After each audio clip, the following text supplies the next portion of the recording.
ishema n'urukundo byanjye si ibyo mvana mu buzima bw'aha munsi, si n'ibyo mvana mu bintu, ahubwo mfite ishema ry'ubumuntu.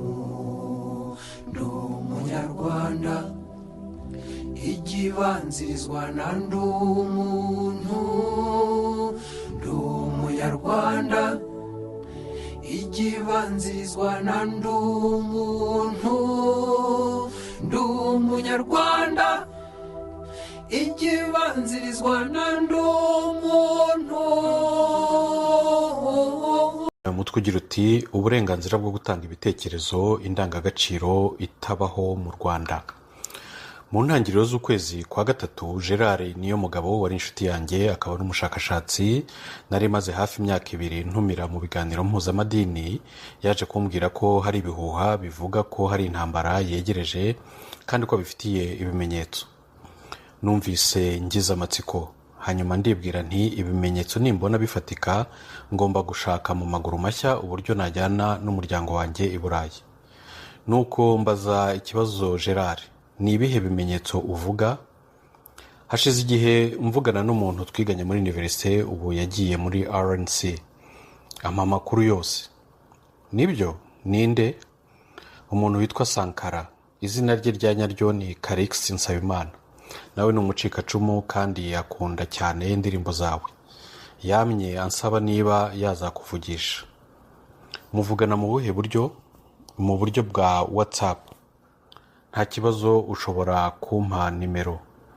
Sinigeze na rimwe ngira ubwoba bwo kuvugana n'abantu batavuga rumwe n'ubutegetsi, ahubwo nsanga ari ngombwa.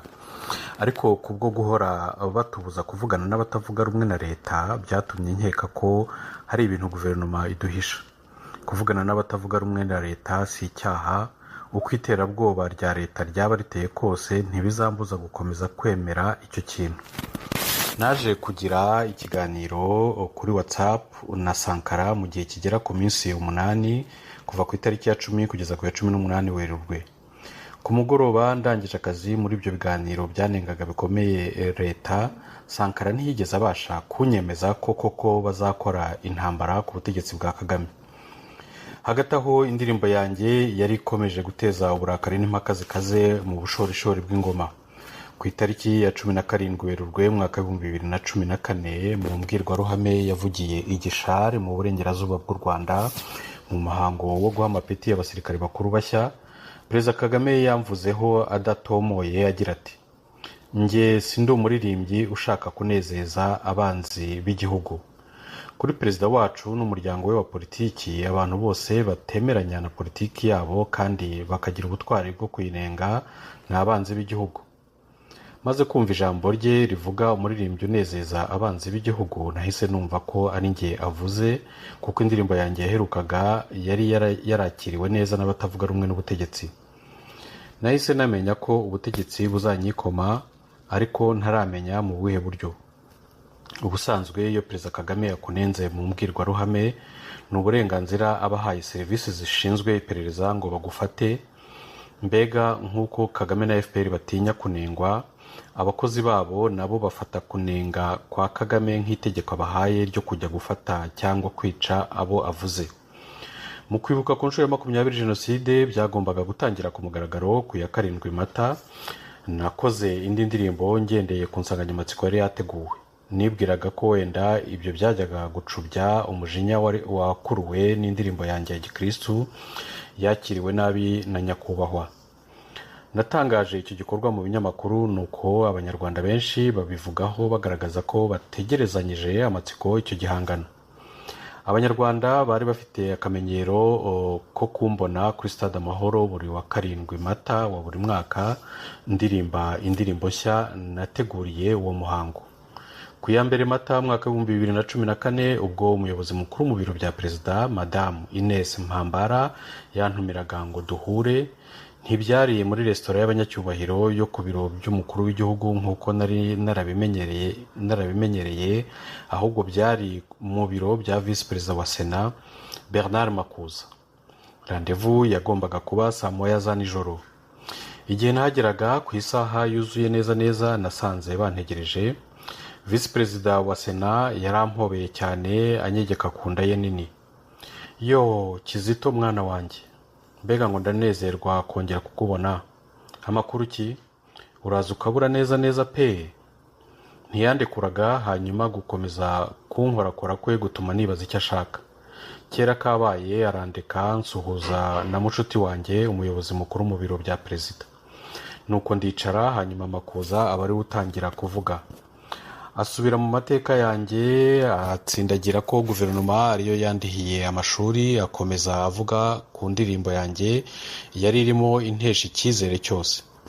Ijambo rye riba rirerire, nuko nsaba ijambo mbere y'uko arangiza. Madamu Hambara mu nseko nziza arabinyemerera, nanjye niko guterura ngira nti, nyakubahwa mwivunika, nabonye ko indirimbo yanjye nshya yateje ibibazo. Ndifuza gusa kuba mubinyemereye kubabwira impamvu nayihimbye. Bose bati yego. Ndi umuririmbyi w'umukristo kandi murabizi mwese. Uyu mwaka mu gihe cy'igisibo nifuje gufasha abanyarwanda, murabizi ko benshi ari abakristo, kubaho mu gisibo kibategurira kwibuka mu buryo burushijeho kuba ubwa kimuntu, bagendeye ku ndangagaciro z'impuhwe, imbabazi, urukundo n'ubwiyunge busesuye. Nifuje kubwira bagenzi banjye b'abacikacumu ko ububabare banyuzemo butagomba gutuma bagwa mu mutego wo guhora bifuza kwihorera mu mujinya wa kirimbuzi, ko ahubwo ubwo bubabare bushobora guhinduka ishuri ry'impuhwe n'imbabazi. Nifuza ko akababaro kacu katwigisha gutekereza ku bandi, ntigatume twigungira muri twe ngo twigizeyo undi. Niyo mpamvu mvuga ku bandi bazize urundi rugomo. Nuko imbere y'umuyobozi mukuru mu biro bya perezida na visi perezida wa sena mbabwira ijambo rikomeye ryavuzwe na Gandhi. Si ngombwa kuzimya urumuri rw'abandi kugira ngo urwacu rubashe gushashagirana. Iyo nteruro izingiyemo iby'ingenzi mu butumwa buri mu ndirimbo yanjye. Makuza, ariko ugereranya abapfuye bose ukavuga ko ari bamwe kandi bari mu ijuru bose badusengera. Oya, ntabwo mbagereranya kandi sinavuga ko ari bamwe. Ndabavuga bose, hanyuma nkavuga ko hatitawe ku mpamvu zatumye bapfa, byose byitwa urupfu kandi ko aho tugana twese ari hamwe. Makuza, ese utekereza ko umujenosideri wishwe mu kwihorera ashobora kujya mu ijuru? Cyane rwose, niba yaragize igihe cyo kwihakana. Umva, ntabwo nshaka guca imanza, ariko ntekereza ko tutagomba gukerensa impuhwe z'Imana. Inesi, umva Kizito, ibyo urimo utubwira ni iyobokamana. Tugaruke muri politiki. Indirimbo yawe ntabwo yigeze yakirwa neza. Numvise perezida avuga umuririmbyi ushimisha abanzi b'igihugu. Ninjye yavugaga? Inesi araseka, nuko Makuza akurikiraho avuga ati, niko bimeze. Niwe ubwe watwohereje guhura nawe. Kizito, uzi ko uri urubuto rwe, none urabona ibyo urimo gukora? Urubuto? Oya, wenda umuhanzi we akunda, ariko sindi urubuto rwe. Sinkunda ijambo urubuto. None ni iki nakora kugira ngo dukemure ikibazo? Murifuza ko nahagarikisha indirimbo?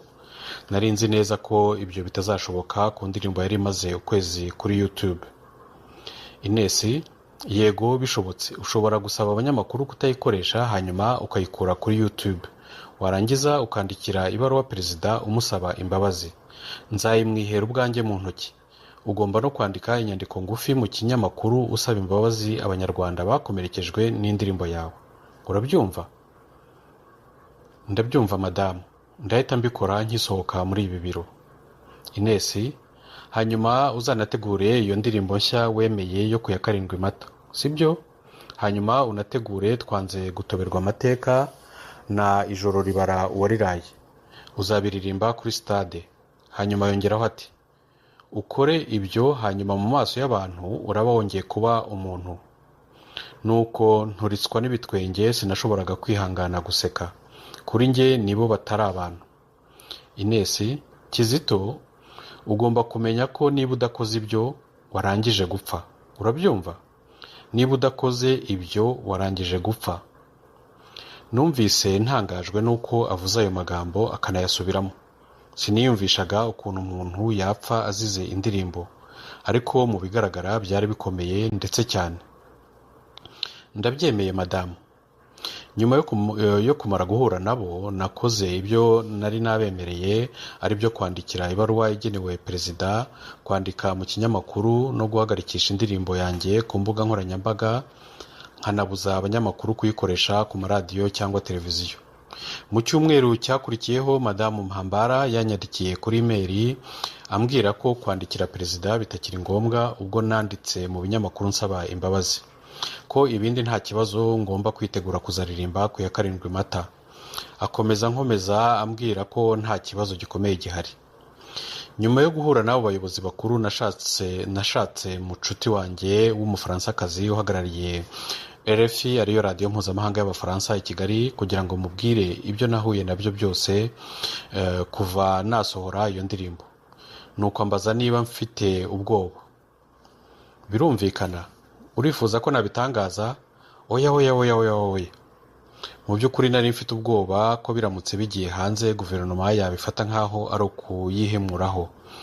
Nuko ndaceceka ntangira kwitegura iya 7 Mata. Nari mfite n'izindi ndirimbo ebyiri zinenga cyane, imwe ivuga kuri ndi umunyarwanda, ariyo ya gahunda y'amacakubiri yo guhuriza abantu mu gatebo kamwe, n'indi ku kudaha agaciro kwibuka kw'abazize jenoside. Maze kubona uburyo indirimbo yanjye ya gikristu yateje igikuba, nahisemo kudasohora izo zindi zarushagaho kunenga mu buryo bweruye, zidaciye ku ruhande. Inzigo yarazingutse niyo ndirimbo ijyanye n'ibyo politiki ishaka nari nateguriye wa 7 Mata. Igizwe n'injyana nziza kandi yoroshye, numvaga ko abanyarwanda bazayikunda. Mu magambo yayo navugaga ku bwiyunge, ariko simbitindeho cyane.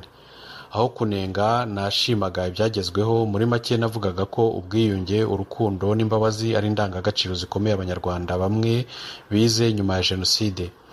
Iyo ndirimbo yashimwe n'umuyobozi mukuru mu biro bya perezida, hanyuma nyemerera kuyisohora. Byari ibintu biteye urujijo, kuko aho ibintu byari bigeze byasaga nkaho nzajya noneho mbanza buri gihe gusaba uburenganzira perezida wa repubulika mbere yo kugira indirimbo nsohora. Ibiro bya perezida byashakaga kugira ijisho ku bihangano byanjye, kugenzura amagambo nandika mu ndirimbo zanjye mbere y'uko zisohoka, hanyuma bakanyemerera ko nzisohora cyangwa bakazihagarika. Ni ibintu bitangaje. Nasangaga ari ibintu bibi cyane mu rwego rw'ubwisanzure mu gutanga ibitekerezo, ariko nanone nkumva mfite ishema ryo kuba mfite ibihangano bikurura amatsiko y'umukuru w'igihugu kugera kuri urwo rwego. Imbere muri nge numvaga nejejwe no kuba narabashije kwibuka mu ndirimbo yanjye abanyarwanda bose bazize akarengane, haba mu gihe cya jenoside, mu ntambara, cyangwa se bishwe na FPR. Ihagarikwa ryabaye ku ndirimbo Igisobanuro cy'urupfu ni naryo ryaje kuba nyuma y'amezi make kuri radiyo BBC, nyuma yuko batambukije kuri televiziyo BBC kabiri inkuru mbarankuru yiswe Untold Story, amateka ataravuzwe. Iyo nkuru y'umunyamakuru w'umwongereza Jane Corbin yatanze indi sura y'amateka ya jenoside mu Rwanda, inayishura ibyaha by'intambara n'ubwicanyi bwibasiye inyokomuntu bwakozwe na APR, arizo ingabo za FPR Inkotanyi zari ziyoboye icyo gihe na Paul Kagame. Ubwo iyo nkuru yacaga kuri televiziyo BBC kabiri, guverinoma y'u Rwanda yasubizanyije umujinya mwinshi, ihita ihagarika gahunda z'ikinyarwanda za radiyo BBC.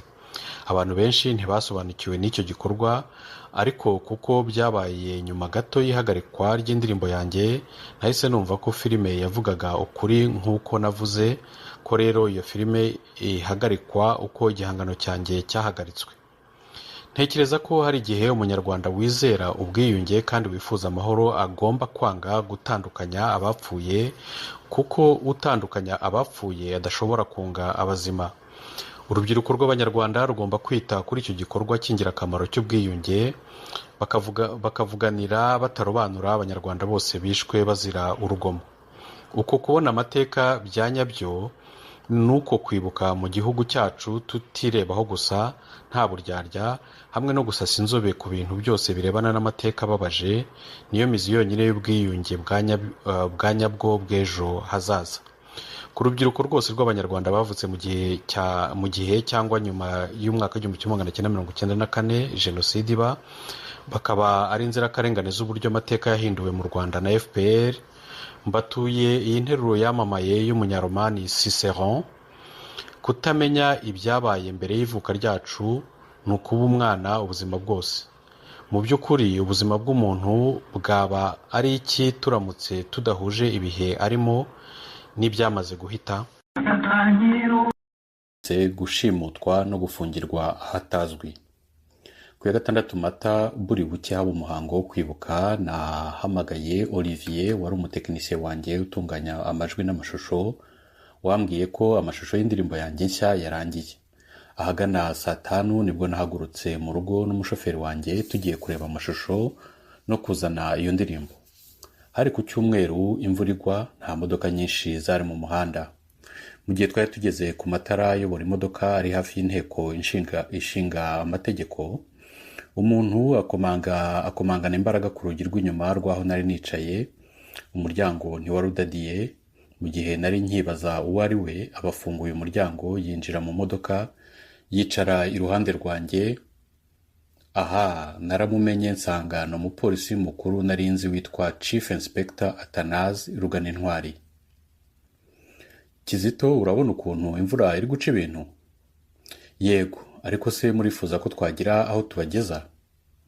Oya Kizito, tugomba kujya kureba komiseri. Komiseri wuhe? Gasana? Yego.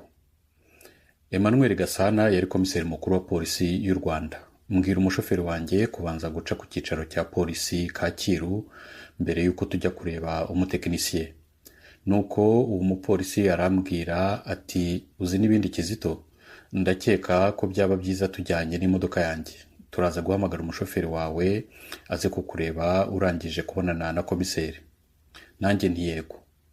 Igihe nasohokaga mu modoka, shoferi wanjye yari ahangayitse, yifuzaga ko nta kumvira uwo mupolisi, nuko musaba gutuza akagenda agategereza ko nza kumuhamagara.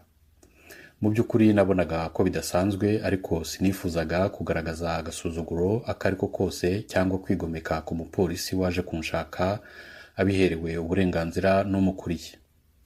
Nsohokana na Athanase tujya mu ikamyoneti ye y'umweru yo mu bwoko bwa Toyota Hilux, yari ifite imiryango 2 n'ibirahure byijimye. Uwari utwaye yari umupolisi nawe nari nzi witwaga Inspector Aphrodis. Ninjira mu modoka, nicara ku ntebe y'inyuma.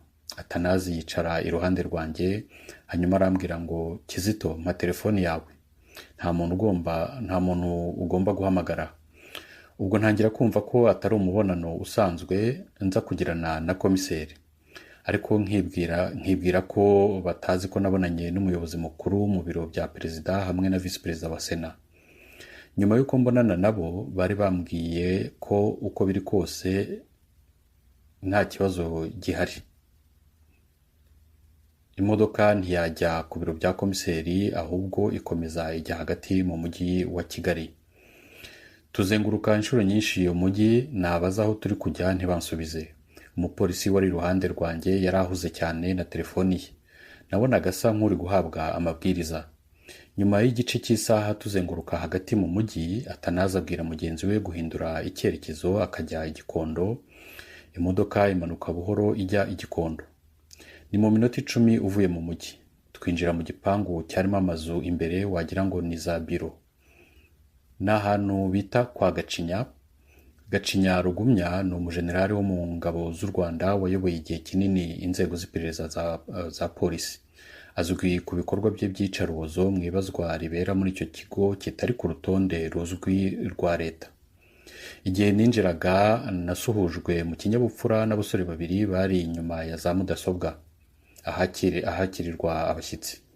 Banyereka kumba k'inama kari iburyo, njyamo ndicara ntegereje ko hari uri buze kumvugisha.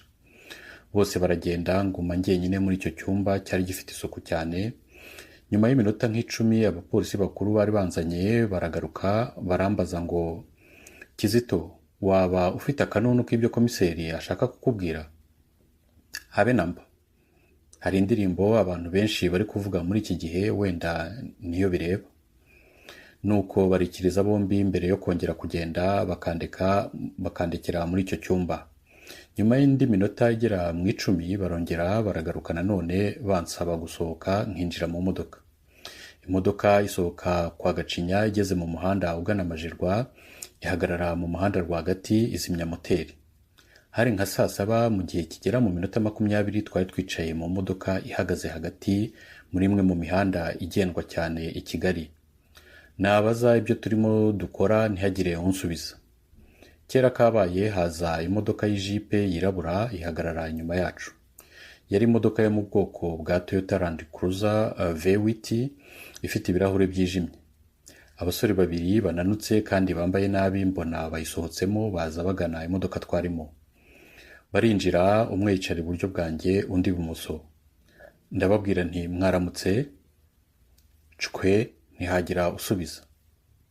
Chief Inspector Atanazi we yari arimo kuvugana n'abantu bari muri ya jipe ya V8 inyuma yacu mbere yuko agaruka mu modoka twarimo. V8 iragenda, tubaye 5 muri ya Hilux yacu. Mu ntebe z'imbere hari Atanazi na Aphrodisi, ku ntebe y'inyuma nicaye hagati y'aba basore babiri bari bambaye nabi. Imodoka yacu ibifashe icyerekezo cya Kicukiro inyuze mu muhanda uca ku rusengero rwa Zion Temple mu Gatenga. Tugeze hagati mu gasantere ka Kicukiro, imodoka ikomeza isa nk'isohoka mu mujyi igana mu cyerekezo cya Bugesera. Tugeze Nyanza hafi y'urwibutso rwa Jenoside, ugereranyije nko mu birometero 4 usohotse mu mujyi, imodoka ita umuhanda munini ifata agahanda gato k'ibitaka hagati mu ishyamba ririmo imva z'abaguye muri Jenoside. Urwo rwibutso rurimo imibiri y'ibihumbi by'abatutsi bishwe mu kwezi kwa 4 mwaka w'1994 nyuma yuko bagerageje guhungira mu ishuri rya tekinike rya Kigali, hanyuma bagatereranwa na minuari z'angabo z'umuryango w'abibumbye. Imodoka ihagarara muri iryo shyamba kuva saa 7 kugera saa 2 z'ijoro. Uwo mugoroba wose nari nicaye aho mu modoka nkikijwe n'abo bicanye babiri. Bigeze mu masaa 9 nifuza kujya ku bwiherero. Kubera iyo mpamvu imodoka isubira kwa Gacinya urugendo rw'iminota 30, hanyuma igaruka muri iryo shyamba. Mu by'ukuri ahagana saa 12 nari namaze kumva ko ndi bwicirwe aho muri iryo shyamba, hanyuma mu gitondo haboneka umurambo wanjye hafi y'urwibutso rwa Jenoside. Guverinoma ikazasobanurira abaturage byoroshye ko ari abahutu ba FDLR bakomeje umugambi wabo wa Jenoside bica abatutsi barokotse. Nuko muri iyo modoka nari nicayemo mfunga amaso, nkora ikimenyetso cy'umusaraba, mvuga dawe uri mu ijuru bucece, nkurikizaho isengesho ryanjye nkunda cyane. Mana yanjye, nzi ko wampisemo ngombe umugaragu wawe n'umuhamya muri iki gihugu. Ibyo watangiye kunkoresha ubisohoze ku bw'ikuzo ryawe. Mu gihe nasengaga, amashusho yo mu gihe cya Jenoside agaruka mu mutwe, ntekereza cyane kuri data, hanyuma ndibwira nti wenda ngiye kumusanga. Numvaga buhoro buhoro nsa nk'uwiteguye. Ntekereza Kibeho, nkomeza kubona no gutekereza ku byo nibuka bya kera byiza, nuko ndasinzira. Ni igitangaza, ariko nasinziye hafi minota 20 nicaye hagati y'abicanyi babiri bari bategereje gusa itegeko ryo kunyica. Narakangutse nsanga baracyanyicaye iruhande. Telefone yo wari unyicaye ibumoso ibiravuze. Indirimbo yayo yari indirimbo yanjye Ijoro ribaruwa riraye. Ni ukuvuga ngo ngiye kwicwa n'abafana banjye. Mbega byiza. Abapolisi bakuru babiri bari hanze baganira. Mpamagara Atanazi ndamubwira nti bwana, ntimwigeze mumvugisha umunsi wose, ariko niba ikibazo ari indirimbo yanjye igisobanuro cy'urupfu, bwira komiseri wawe ko nabivuganye n'ibiro bya perezida kandi ko ikibazo cyakemutse. Niko kumbaza ati wavuganye nande? Nari kumwe n'umuyobozi mukuru w'ibiro bya perezida Madame Ines Mpambara na Vice Perezida wa Sena Bernard Makuza. Nuko ahamagara nimero kuri telefoni ajya kuvugira kure ya buri wese. Hashize iminota mike aragaruka yicara mu modoka. Hashize akanya asubira hanze kuvuga kuri telefoni. Nuko agaruka afite ubwira bwinshi, ahita abwira mugenzi we ngo gira vuba atsi imodoka tugende. Imodoka barayatsa tuva muri iryo shyamba. Ubwo byari nko mu masaa 2 y'umugoroba. Imodoka ica ku biro bya fondasiyo yanjye bashakaga mudasobwa nkoresha ndayibereka nuko barayifata. Tujya iwanjye bansaba gufungura inzu ndabikora ntibagira icyo bafata. Kuva nafatwa mu gitondo nta muntu n'umwe wari wigeze anyereka urupapuro rwo kunta muri yombi cyangwa rwo gusaka. Nari nzi ko ibyo bitemewe n'amategeko ariko nkora ibyo bashaka. Nuko ngendera muri uko guhonyora amategeko kwabo, sinifuzaga gushyira ibintu irudubi kuko mu bigaragara byari bikomeye bihagije. Mu kuva iwanjye ahagana saa 3 z'ijoro tunyura ku cyicaro cya polisi Kacyiru aho banyambitse amapingu, hanyuma banjyana ku cyicaro cy'inteko ishinga amategeko. Bwari ubwa mbere mu buzima bwanjye nambara amapingu. Mu buryo bw'umubiri narabyakiriye, ariko mu marangamutima byarandemereye cyane. Mu kwinjira ahakorera inteko nabaye nk'ucanganyikiwe, ndibaza nti ese mama naba ngiye kwisobanura imbere y'abadepite? Ese ubu aya masaha baba bahari? Reka da, mu by'ukuri ntibyari ibyo. Nasubiye mu biro bya visi perezida wa Sena aho nari ndi mu cyumweru cyabanje. Nari maze kubimenyera. Mu kunkuramo amapingu mbere y'uko ninjira mu biro, Chief Inspector Atanaze aranyongorera mu matwi ati, twabonye ikiganiro muri telefoni yawe, ugomba gusaba imbabazi. Nuko ndamushimira mpita ntekereza ku kiganiro kinenga cyane nagiranye na Sankara, nuko birarangiye karabaye. Muri ubwo butumwa bwanditse kuri WhatsApp bwabaye mu gihe cy'iminsi 8 cyangwa amajoro 8 kuko namwandikiraga mvuye ku kazi, harimo amagambo akarishye nka Sankara, Kagame nta kundi imishyikirano, twe RNC tuzamutera. Njyewe muvandimwe, intambara ntigiba nziza na rimwe. Twagize impfu zihagije. Nta buryo mwabwira ibihugu bibashyigikiye kumushyiraho igitutu kugira ngo yemere kuganira n'abatavuga rumwe nawe? Sankara, ibihugu ntibisiba kubimusaba, ntajya yumva. Arifuza intambara, rero tuzamuha icyo akunda. Njyewe, niba ari we kibazo nta buryo mwagira icyo mumukoraho ariko mukareka abaturage mu mutuzo? Sankara, oya biragoye. Yewe niyo twamwica wenyine ibyo byatera ingabo gucikamo ibice, uko byagenda kose abaturage bapfa, intambara nta kizayibuza. Njyewe, inshuti yanjye, njye nzashyigikira ikintu cyose cyazana impinduka usibye intambara. Nari nzi ko Sankara adafata ibyemezo muri RNC, ko ari umucikacumu wa jenoside wapfukiranwe n'ubutegetsi agahinduka umukunzi w'abatavuga rumwe na leta, mu byo avuga hakaba harimo gukabya cyane. Ubwo ninjiraga mu biro bya Senateri Makuza hari nka saa 3:15 z'ijoro, yari kumwe nanone na Ines Mpambara, umuyobozi mukuru w'ibiro bya perezida, ariko noneho hari na Dan Munyuza, komiseri mukuru wungirije wa polisi ushinzwe ibikorwa. Munyuza ubusanzwe ni umujenerali mu ngabo z'u Rwanda wayoboye igihe kinini inzego z'iperereza za gisirikare mbere y'uko yoherezwa mu gipolisi. Akunze kuregwa cyane cyane n'ikinyamakuru Globe and Mail kuba we na General Jacques Nziza baratanze amabwiriza yo kwica abatavuga rumwe n'ubutegetsi baba hanze. Imbere y'ibyo bikomerezwa bitatu nemera ko ikiganiro koko cyakuwe muri telefoni yanjye kandi ko ari njye uvugana na Sankara. Nsaba imbabazi ku magambo mabi arimo, ariko mvuga ko nta mugambi mubi nari mfite, ko nari mfite amatsiko yo kumenya ibyaberaga ku rundi ruhande. Ines Mpambara niko kuvuga babaye ati, ariko se Kizito watewe n'amashitani? Niko gukomeza ati, kuki utigeze ubimbwira? Simbizi madamu, ahari sinabihaye uburemere, mumbabarire ku bw'ibyo. Wanavuganye na Kayumba? Oya. Na Karegeya? Oya. Ubwo yamvugishaga yabaga yandikirana n'umuntu agategereza igisubizo mbere yo kugira ikindi ambaza. Hanyuma hari abazungu bakwijeje ko uzaba perezida? Oya rwose madamu, sinifuza kuba perezida. Rero ubwo uri gicucu? Yego. Twari twagufashije ku ndirimbo yawe, ubu noneho turakora iki? Mubwire perezida ko musabye imbabazi.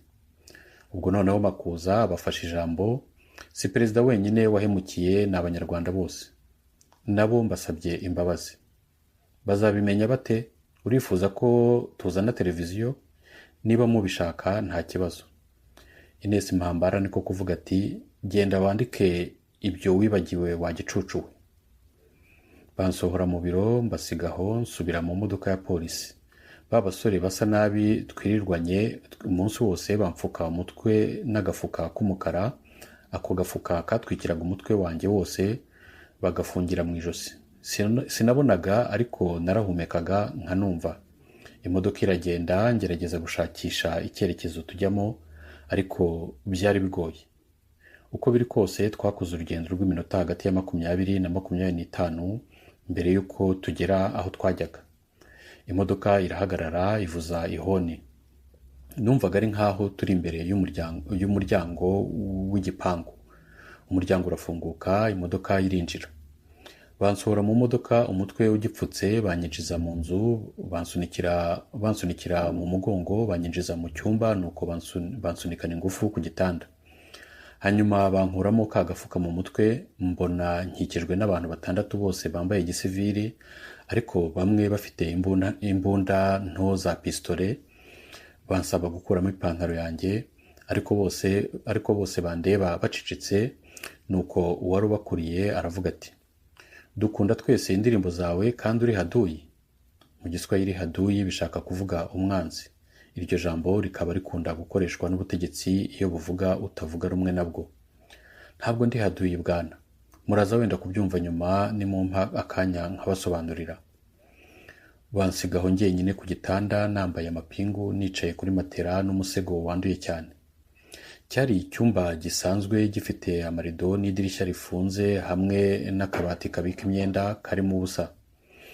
Ubusanzwe yari inzu yo guturwamo, yahinduwe aho bafungira abantu. Ariko kugeza amagingo aya nandika sinzi aho iherereye. Muri icyo cyumba narimo baranyihanangirije ngo sinzigere na rimwe ndunguruka hanze cyangwa ngo mve ku gitanda cyanjye. Ugomba kwicara cyangwa ukaryama. Nuramuka urebye hanze uzicwa. Urabyumva Kizito? Hagomba kubaho discipline mu ndege yanjye. Nararyamye ariko iryo joro sinigeze mbasha gusinzira. Nari mfite imbeho nyinshi, ari nako ibintu byinshi bizenguruka mu mutwe wanjye. Hagati mu ijoro bigeze hafi saa 9 z'igitondo, numva nshatse kujya mu bwiherero. Nuko ndirambura hamwe n'amaboko yanjye arimo amapingu, nkomanga ku muryango utari kure y'umutwe wanjye. Haza umuntu wari ufite imbunda ntoya kumfungurira. Mu gihe nasohokaga mbona umuntu uryamye hasi muri salo atwikiriye n'amashuka umubiri wose. Yaratitiraga n'umubiri we wose nkaho bari bamurobye mu mazi y'ubutita.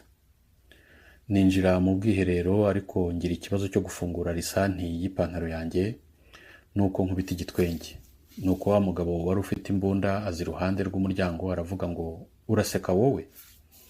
Nanjye nti mumbabarire. Cyakora nza kubasha gukemura akabazo nsubira mu cyumba. Turi ku ya 7 Mata, umunsi twizihizaho ku nshuro ya 20 kwibuka jenoside. Nakagombye kuba ndi kuririmba muri ibyo birori byo mu rwego rw'igihugu kuri Stade Amahoro imbere y'umunyamabanga mukuru wa ONU n'abandi baperezida. None dore ndaho mfungiye mu cyumba. Ahagana saa 11 za mu gitondo amaradiyo yose yarimo acuranga indirimbo zanjye zo kwibuka. Abaturage bose bategereje kumbona kuri stade ndirimba indirimbo nshya nateguriye uwo munsi. Ntibazi ko mfungiye mu gihe cy'amasaha menshi ahantu ntazi. Imbere muri iyo nzu narimo bafungura televiziyo, ni indirimbo zanjye zarimo zicaho buri kanya kuri televiziyo y'igihugu no kuri televiziyo nshya TV1. Ahagana saa 3 za mu gitondo wa muntu ufite imbunda aza kundeba mu cyumba arambwira ngo, Kizito ntushaka kwireba kuri televiziyo? Yego ndabishaka. Mu by'ukuri icyo nifuzaga kwari gusohoka muri icyo cyumba kijimye nari ndyamyemo n'amapingu nta kwiyorosa. Nemera ko nzabaho ubuziraherezo, ahazira icyaha n'intege nke, ahazira inzango n'imidugararo, aho ubana n'abamarayika